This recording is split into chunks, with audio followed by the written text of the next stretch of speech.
ഇനി നമ്മുടെ റിവിഷനിൽ അടുത്തത് വൈദ്യുത കാന്തിക പ്രേരണമാണ്, ഇലക്ട്രോമാഗ്നറ്റിക് ഇൻഡക്ഷൻ. ഇലക്ട്രോമാഗ്നറ്റിക് ഇൻഡക്ഷനിൽ ജനറേറ്റർ ചോദിക്കാൻ വളരെ സാധ്യതയുണ്ട്. ജനറേറ്ററിന്റെ ഡയഗ്രാം പഠിക്കണം.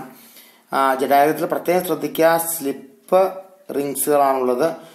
ഒരു ഫീൽഡ് കാന്തമുണ്ട്, ഫീൽഡ് മാഗ്നറ്റ് ഉണ്ട്. അതിനിടയ്ക്ക് ഒരു ആർമേച്ചർ കോയിലുണ്ട്. ആർമേച്ചർ കോയിലിന്റെ അറ്റത്ത് 2 ഗ്രാഫൈറ്റ് ബ്രഷ് ഉണ്ട്. അത് സ്ലിപ്പ് റിങ്സിലാണ് ഘടിപ്പിച്ചിരിക്കുന്നത്. ഇത് കറങ്ങുമ്പോൾ ഒരു EMF കാന്തിക മണ്ഡലത്തിൽ കിടന്ന് കറങ്ങുന്നതിനാൽ EMF ഇൻഡ്യൂസ് ചെയ്യപ്പെടുന്നു. എവിടെ? കോയിലിൽ. ആ കോയിലിൽ നിന്നുള്ള EMF വളയത്തിൽ കൂടി, റിങ്സിൽ കൂടി ഗ്രാഫൈറ്റ് ബ്രഷിലൂടെ സർക്യൂട്ടിലൂടെ പോകുന്നു. ഇത്രയേ ഉള്ളൂ കാര്യം. അതിനകത്ത് നിന്ന് വരുന്ന ഗ്രാഫ് പഠിച്ചോളൂ. ഗ്രാഫ് പ്രത്യേകം പഠിച്ചോളൂ. ഗ്രാഫിന്റെ കാര്യത്തിൽ ഞാൻ പറയാം. ഇത് AC ജനറേറ്ററിൽ നിന്ന് വരുന്ന ഗ്രാഫാണ്. AC ജനറേറ്ററിൽ നിന്ന് വരുന്ന ഗ്രാഫാണ്. ഇത് ഹാഫ് വേവ് റെക്ടിഫിക്കേഷനിലുള്ള ഗ്രാഫാണ്. ഇത് ഫുൾ വേവ് റെക്ടിഫിക്കേഷനുള്ള ഗ്രാഫാണ്. ഫുൾ വേവ് റെക്ടിഫിക്കേഷൻ ഹാഫ് ആണ്. ഈ നെഗറ്റീവ് ഹാഫിനെ അത് കട്ട് ചെയ്ത് കളയും. ഞാൻ പഠിപ്പിച്ചാണല്ലോ.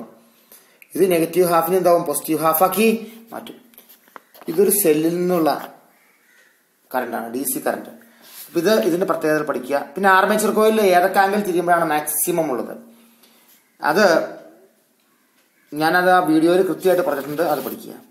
പിന്നെ 3 ഫേസ് ജനറേറ്ററിന്റെ ഡയഗ്രാം ഒരെണ്ണമുണ്ട്, അതിന്റെ ഗ്രാഫ് ഉണ്ട്, അത് പഠിക്കുക. പിന്നെ മൂവിംഗ് കോയിൽ ഗാൽവാമീറ്റർ ചോദിക്കാൻ സാധ്യതയുണ്ട്. ഇതിനകത്ത് ഏറ്റവും ചോദിക്കാൻ സാധ്യതയുള്ള പ്രോബ്ലമാണ് ഏത്? ട്രാൻസ്ഫോമറിന്റെ പ്രോബ്ലമാണ് ചോദിക്കാൻ സാധ്യത. പിന്നെ ഇൻഡക്ടറിന്റെ അകത്ത് ഒരു പച്ചിരുമ്പൊക്കെ കയറ്റി വയ്ക്കുന്നു. അതായത് ഇൻഡക്ടറിനെ കുറിച്ചൊരു സെൽഫ് ഇൻഡക്ഷൻ കാര്യം പറഞ്ഞു. അതിനകത്തൊരു പ്രോബ്ലം ഞാൻ കൊടുത്തിട്ടുണ്ട്. പ്രോബ്ലം അല്ല, ഒരു പ്രശ്നം. അതായത് ഇൻഡക്ടർ വയ്ക്കുകയാണെങ്കിൽ AC ആണെങ്കിൽ അതിന്റെ EMF ബാക്ക് EMF ഉണ്ടാവുകയും അതിന്റെ ബൾബിന്റെ പ്രകാശ ഇന്റൻസിറ്റി ഓഫ് ലൈറ്റ് കുറഞ്ഞു പോവുകയും ചെയ്യുന്നു. അത് പഠിക്കുക. ഇനി അടുത്ത പവർ പ്രേഷണവും വിതരണവും. പവർ പ്രേഷണത്തിൽ ട്രാൻസ്മിഷനിൽ നേരിടുന്ന എന്തെല്ലാം പ്രശ്നങ്ങളാണ് അത് പഠിക്കുക. അതിനകത്ത് പറയാത്ത ചില കാര്യങ്ങളുണ്ട്. ഏതൊക്കെയാണെന്നറിയോ? നമ്മുടെ പവർ സ്റ്റേഷനിൽ നിന്നും 11 kV വൈദ്യുതി ഉണ്ടാക്കുന്നത്. അത് പവർ ട്രാൻസ്ഫോമർ. അവിടെയാണ് ഒരു സ്റ്റെപ്പ് അപ്പ് ട്രാൻസ്ഫോമർ വെച്ചിരിക്കുന്ന ആദ്യത്തെ സ്ഥലം എവിടെയാണ്? പവർ സ്റ്റേഷനിലാണ്. പവർ ട്രാൻസ്ഫോമറിൽ നിന്നും 220 കെൽവിനിലാക്കി 220 കിലോ വാട്ടാക്കി കൂട്ടുന്നു. 11 കിലോ വാട്ട് 220 കിലോ വാട്ടാക്കി കൂട്ടുന്നു. എന്നിട്ട് 220 കിലോ വാട്ട് സബ്സ്റ്റേഷനിൽ ചെന്നിട്ട് അവിടെ നിന്ന് 11 kilo watt, 33 kilo watt, 66 kilo watt അങ്ങനെ സപ്ലൈ കൊടുക്കുന്നു. അതിനകത്ത് നിന്ന് 110 kV സബ്സ്റ്റേഷനിലോട്ട് പോകുന്നു. ആ 110 kV ഇവിടെയൊക്കെ സ്റ്റെപ്പ് ഡൗൺ ആണ്. ഒരിടത്താണ് സ്റ്റെപ്പ് അപ്പ് ഉള്ളൂ. എവിടെയാണ് സ്റ്റെപ്പ് അപ്പ് ഉള്ളത്? അത് നമ്മുടെ പവർ സ്റ്റേഷന്റെ അടുത്തുള്ള പവർ ട്രാൻസ്ഫോമർ ആണ്, സ്റ്റെപ്പ് അപ്പ് ട്രാൻസ്ഫോമർ. അത് മാത്രമാണ് കൂട്ടുന്നത്, ബാക്കിയെല്ലാം കുറയ്ക്കുന്നതാണ്. അത് പ്രത്യേകം ശ്രദ്ധിക്കുക. നമ്മൾ ഗൃഹവൈദ്യുത സർക്യൂട്ടിലേക്ക് കൊടുക്കുന്ന ഗാർഹികമായ ഉപഭോക്താക്കൾക്ക്, ഹൗസ് ഹോൾഡ്സിന് കൊടുക്കുന്നത് 230 വോൾട്ട് ആണ്. അത് 11 kV എടുത്ത് 230 വോൾട്ട് ആക്കുകയാണ് ട്രാൻസ്ഫോമർ വെച്ച്, സ്റ്റെപ്പ് ഡൗൺ വെച്ച്. അത് പഠിക്കണം. പിന്നെ ട്രാൻസ്ഫോമറിന്റെ കണക്കാണ്, അത് കഴിഞ്ഞു പോയല്ലോ. ഇനി പിന്നുള്ളത് കറണ്ട് ചാർജ് കാണാനുള്ള കണക്ക്, വൈദ്യുതി ചാർജ് കാണാനുള്ള കണക്ക്. പിന്നെ ചിലപ്പോൾ ഇങ്ങനെ സർക്യൂട്ട് ഡയഗ്രം ചോദിച്ചിട്ട് സ്വിച്ച് ഒക്കെ ഉണ്ടാവും, ഇവിടെ ബൾബൊക്കെ ഉണ്ടാവും. ഈ സ്വിച്ച് ക്ലോസ് ചെയ്താൽ ഏത് ബൾബ് കത്തും, ഈ സ്വിച്ച് ക്ലോസ് ചെയ്താൽ ഏത് ബൾബ് കത്തും, ഏത് കത്തില്ല, അങ്ങനെയുള്ള കാര്യങ്ങൾ. അങ്ങനെയുള്ളതും ചിലപ്പോൾ ചോദിക്കാൻ സാധ്യതയുണ്ട്. സ്റ്റാർ കണക്ഷൻ ജസ്റ്റ് ഒന്ന് നോക്കിയിട്ട് പോവുക. കറണ്ട് ചാർജ് കണക്കാക്കാനുള്ള കണക്കാണ് ചോദിക്കാൻ സാധ്യതയുള്ളത്. പിന്നെ ഈ ഫ്യൂസ് എവിടെ ഘടിപ്പിക്കുന്നു? Fuse live ഫേസിലാണ് ഘടിപ്പിക്കുള്ളൂ, ന്യൂട്രലിൽ ഘടിപ്പിക്കില്ല. 3-pin പ്ലഗിന്റെ മേന്മ വളരെ ഇമ്പോർട്ടന്റ് ആണ്. അത് ഞാൻ പഠിപ്പിച്ചു കഴിഞ്ഞാണ്. ഹീറ്റ് നമ്മൾ ഫുള്ള് പഠിച്ചു കഴിഞ്ഞാണ്. ഹീറ്റിന് ഞാൻ പറഞ്ഞു സെൽഷ്യസ് സ്കെയിലൊക്കെ മാറ്റാൻ വേണ്ടി ചോദിക്കും. പിന്നെ പറയാത്തൊരു കാര്യം ഞാൻ പ്രത്യേകം പറയാം, വളരെ ഇമ്പോർട്ടന്റ് ആണ്. അതായത് 3 സ്കെയിലുകളാണ്: Kelvin scale, Celsius scale, Fahrenheit scale. Ice ഉരുകുന്നത് 0 ഡിഗ്രിയിലാണ് സെൽഷ്യസിൽ. അപ്പൊ കെൽവിൻ ആകുമ്പോഴത്തേക്കാണ് 0 ഡിഗ്രി എന്ന് പറയുമ്പോൾ 273 കൂട്ടണം. ഫാരൻഹീറ്റ് ആണ് 32 ഡിഗ്രി. ഇതിന്റെ 0 ഡിഗ്രി ഐസ് ഉരുകുന്നത്, ഇത് 3ന്റെയും ടെമ്പറേച്ചർ നോക്കാം. ഇത് 273 കെൽവിൻ, സെൽഷ്യസ് 0, ഫാരൻഹീറ്റ് 32.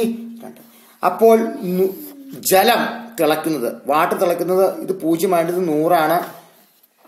273 100 കൂട്ടുമ്പോൾ 373 പക്ഷെ ഇത് കൂട്ടിയാൽ കിട്ടില്ല. 32 100 കൂട്ടിയാൽ കിട്ടില്ല. അത് ഫോർമുല ഉപയോഗിച്ച് ചെയ്യണം. അത് കാണാതെ പഠിച്ചാൽ മതി. 212 ഫാരൻഹീറ്റിലാണ് ജലം തിളക്കുന്നത്. അതുപോലെ ഏറ്റവും കുറഞ്ഞ അബ്സൊല്യൂട്ട് 0 ആണ്. ഏറ്റവും കുറഞ്ഞ ടെമ്പറേച്ചർ എന്ന് പറയുന്നത് കെൽവിന്റെ 0 ആണ്. ഒരു പദാർത്ഥത്തെ നമുക്ക് ഏറ്റവും കുറഞ്ഞ ടെമ്പറേച്ചർ ആക്കാവുന്നത് 0 കെൽവിൻ വരെയാണ്. സെൽഷ്യസ് ആകുമ്പോൾ -273 ആണ്. ഫാരൻഹീറ്റ് ആകുമ്പോഴോ അത് -459.67 ഡിഗ്രി ഫാരൻഹീറ്റ് ആണ്. ഇത് വളരെ ഇമ്പോർട്ടൻ്റ് ആണ്. ഇത് പഠിക്കാതെ പോകരുത്, ശ്രദ്ധിക്കുക. പിന്നെ ഗ്രാഫ് ഉണ്ടല്ലോ, ഐസ് മെൽറ്റ് ചെയ്യുന്ന ഗ്രാഫ് ഉണ്ട്, പഠിക്കുക. പിന്നെ പ്രിൻസിപ്പിൾസ് ഓഫ് മിക്സ്ചേഴ്സിന്റെ മിശ്രണ തത്വം, അതും പഠിക്കുക. അത് പഠിക്കുമെന്ന് വിചാരിക്കുന്നു. പിന്നെ മൺകൂജകളിലുള്ള ജലം തണുത്തിരിക്കാൻ കാരണം എന്ത്? മൺകൂജകളിലുള്ള ജലം ബാഷ്പീകരണത്തിന് വിധേയമാകുന്നു, ഇവാപറേഷന് വിധേയമാകുന്നു. ആ ഇവാപറേഷന് ആവശ്യമായിട്ടുള്ള ഹീറ്റ് ആ കൂജയിലെ വെള്ളത്തിൽ നിന്ന് വലിച്ചെടുക്കുന്നതിനാൽ അത് തണുക്കുന്നു. നമ്മൾ കാറ്റ് വീശുമ്പോൾ നമുക്ക് തണുപ്പ് അനുഭവപ്പെടാൻ കാരണം നമ്മുടെ മേത്ത് വെള്ളത്തുള്ളികൾ ഉണ്ടെങ്കിൽ കാറ്റ് വീശുമ്പോൾ ആ വെള്ളത്തുള്ളികൾ ബാഷ്പമാകാനുള്ള, ഇവാപറേറ്റ് ചെയ്യാനുള്ള ഹീറ്റ് നമ്മുടെ ശരീരത്തിൽ നിന്ന് എടുക്കുകയും നമുക്ക് തണുപ്പ് തോന്നുകയും ചെയ്യുന്നു. അങ്ങനെയുള്ള ഇവാപറേഷനുമായിട്ട് ബന്ധപ്പെട്ട കാര്യങ്ങൾ നോക്കുക. ഇവാപറേഷൻ കൂട്ടാൻ കാറ്റിന് സാധിക്കും. അങ്ങനെയുള്ള കാര്യങ്ങൾ നോക്കുക.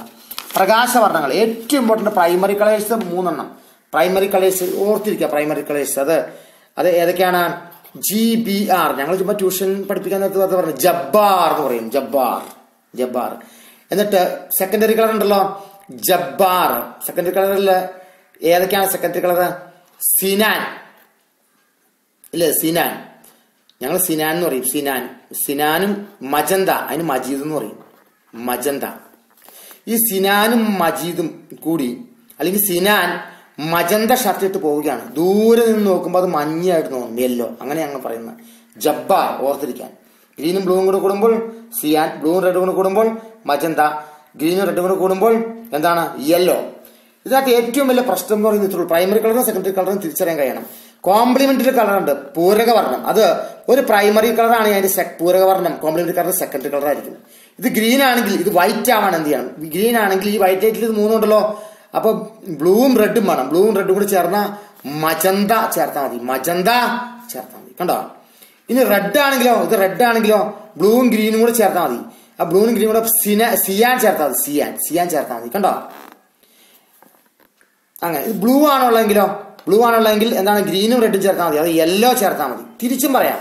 യെല്ലോയുടെ കോംപ്ലിമെന്ററി കളർ എന്താണ്? യെല്ലോയിൽ എന്തൊക്കെയുണ്ട്? യെല്ലോയിൽ ഗ്രീനും റെഡും ഉണ്ട്. എന്നിട്ട് ഇല്ലാത്ത എന്താണ്? ബ്ലൂ ചേർത്താൽ മതി. കോംപ്ലിമെന്ററി കളർ വളരെ ഇമ്പോർട്ടന്റ് ആണ്. പിന്നെ ആകാശത്ത് നിറം നീലമായിട്ടിരിക്കുന്നത് എന്തുകൊണ്ടാണ്? അത് ഏറ്റവും കൂടുതൽ സ്കാറ്ററിംഗ് വിസരണം നടക്കുന്നത് തരംഗദൈർഘ്യം കുറഞ്ഞ വയലറ്റിനും അതിനോടനുബന്ധിച്ച നിറങ്ങൾക്കുമാണ്.